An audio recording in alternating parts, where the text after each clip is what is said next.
British उपनिवेश रहेको थियो भारत स्वतन्त्र हुँदै गर्दा सन् 1947 तिर तत्कालीन भारतका पहिलो प्रधानमन्त्री जवाहरलाल नेहरूले नेपालका तर्फबाट 10,000 रुपैयाँ सापटी लिनुभएको थियो चन्दा।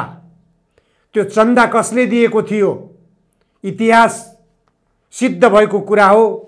यो अहिलेका भारतका नेताहरूलाई नरेन्द्र मोदीहरूलाई जानकारी नहुन पनि सक्छ। यो देशको हैसियतलाई अहिलेका नेताहरूले बुखेचाहरूको देश बनाइदिएका छन्। कुनै पनि देशमा नेपालको राजधानी बोकेर जानेहरू अपमानित हुनुपर्ने अवस्था छ। दर्शकवृन्द नमस्कार।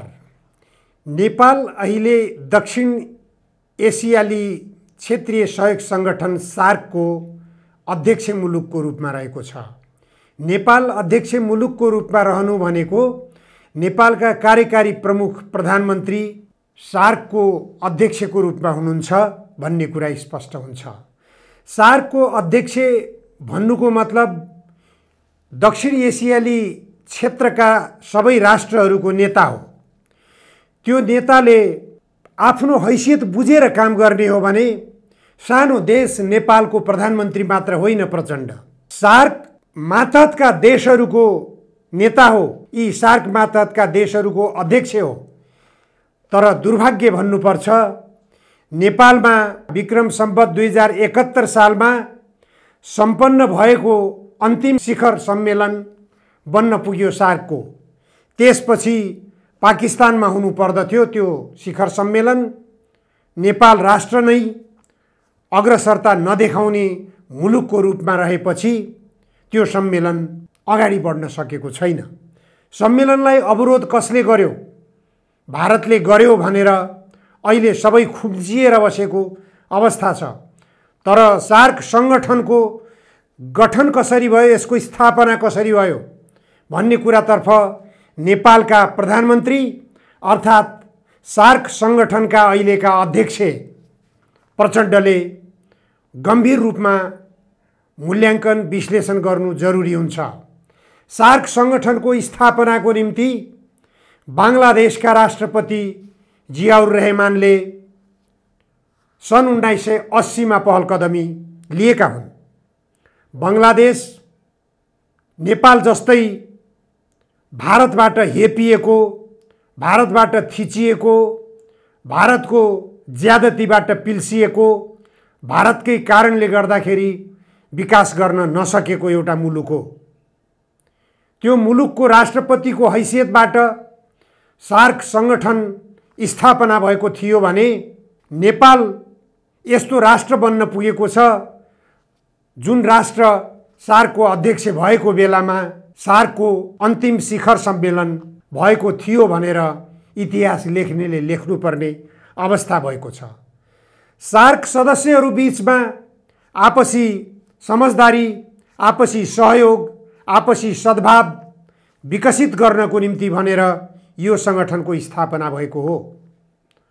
तर भारतले सबै छिमेकी राष्ट्रहरूलाई, खास गरेर सार्क मातहतका राष्ट्रहरूलाई शोषण गर्ने, दोहन गर्ने, थिचोमिचो गर्ने, सीमा अतिक्रमण गर्ने, अन्तर्राष्ट्रिय नीतिमा हस्तक्षेप गर्ने, जल सम्पदामा हस्तक्षेप गर्ने साम्राज्यवादी दृष्टिकोण अपनाएर गएपछि यो सार्क मातहतका राष्ट्रहरू सबै आपसमा छटपटाउनु पर्ने, आपसमा तर्सिनु पर्ने अवस्था भइरहेको छ।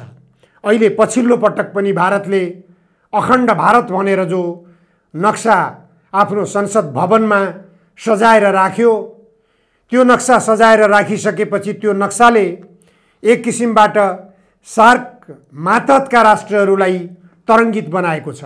सबभन्दा बढी तरङ्गित नेपाल बनेको छ, बाङ्लादेश पनि बनेको छ, पाकिस्तान पनि बनेको छ, अफगानिस्तान, श्रीलङ्का सबै छिमेकी राष्ट्रहरू भारतसँग चिडिएका छन्। यति बेला नेपालले पहल कदमी लिने हो भने सार्क सम्मेलन अति आवश्यक भइसकेको छ। सार्क सम्मेलनभन्दा अगाडि, यसको स्थापना हुनुभन्दा अगाडि पूर्व राजा वीरेन्द्रले नेपालका तर्फबाट कोलम्बोमा भएको भेलामा उहाँले भन्नुभएको थियो, नेपालको जल सम्पदा दक्षिण एसियाली क्षेत्रीय सहयोग सङ्गठनको विकासको निम्ति सदुपयोग गरौँ। यस्तो दूरगामी दृष्टिकोण राजा महेन्द्रले राख्नुभएको थियो। त्यो दृष्टिकोण राख्दा साथ नेपालका जल सम्पदामाथि भारतले जो वक्र दृष्टि लगाइरहेको छ, नेपालको सबै जल सम्पदामाथि आफ्नो हस्तक्षेप कायम गर्ने उसले दुष्प्रयास गरिरहेको छ, आफ्नो कब्जामा लिने जो दुराशयका साथ ऊ अगाडि बढिरहेको छ, त्यो दुराशयमा भारतलाई रोक्न सकिने थियो।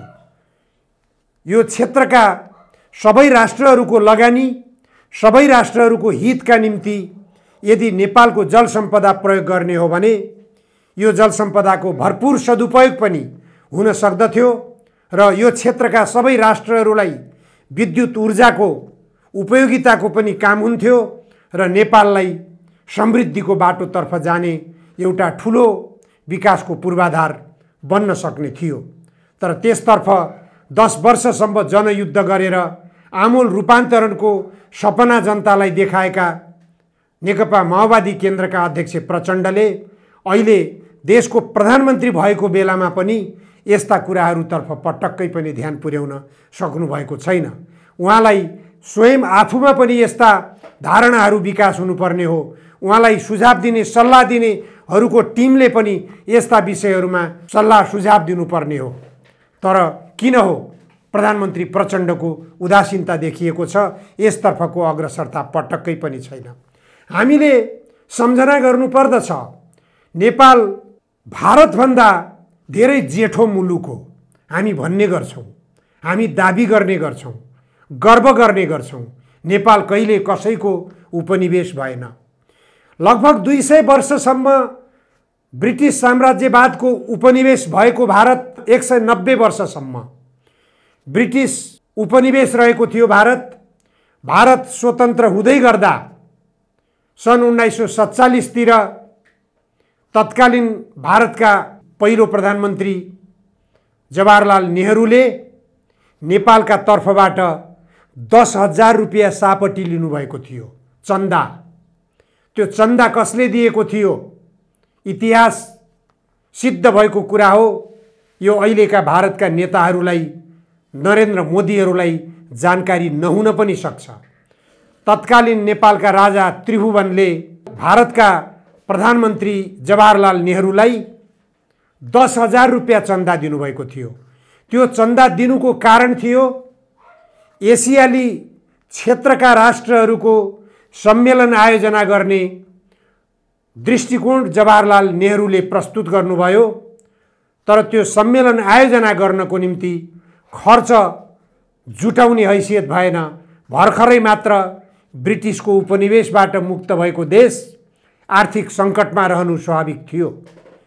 नेपाल कहिले पनि कसैको पनि उपनिवेश नभएका कारणले गर्दा नेपालले 10,000 रुपियाँ चन्दा दिन सक्ने हैसियत राख्दथ्यो। त्यो बेलाको 10,000 भनेको अहिलेको निम्ति त अरबौँ खरबौँ रुपियाँ बन्न जान्छ। त्यसको मूल्याङ्कन यसरी गर्न सकिन्छ। त्यसकारण नेपाल सानो भए पनि यसको इतिहास गौरवमय छ। यसको इतिहास गौरवमय यस कारण भएको थियो, यो देशको नेतृत्व गर्ने व्यक्तिहरूले आफ्नो हैसियतलाई उचाइमा राखेका थिए, शिर ठाडो बनाएका थिए। म कोहीभन्दा कमजोर छैन, मेरो देश कुनै देशभन्दा कमजोर छैन, जल सम्पदाको धनी देश, कृषि प्रधान देश, यो देशका बहुसंस्कृति रहेको देश, बहुभाषिक रहेको देश, यो देश संसारकै सबैभन्दा अग्लो सगरमाथा रहेको देश, संसारकै शान्तिप्रिय गौतम बुद्ध जन्मेको देश। यो देशको महिमा धेरै गाउन सकिन्छ। भारतले आफूलाई जतिसुकै ठुलो देश ठानोस्, तर यही देशमा जन्मिएकी सीताका अगाडि उसका देशका विभूतिहरूको कुनै मूल्य र मान्यता रहँदैन। यही देशमा जन्मिएकी भ्रिकुटीको अगाडि चीनको विभूतिहरूको कुनै मूल्य र मान्यता रहँदैन।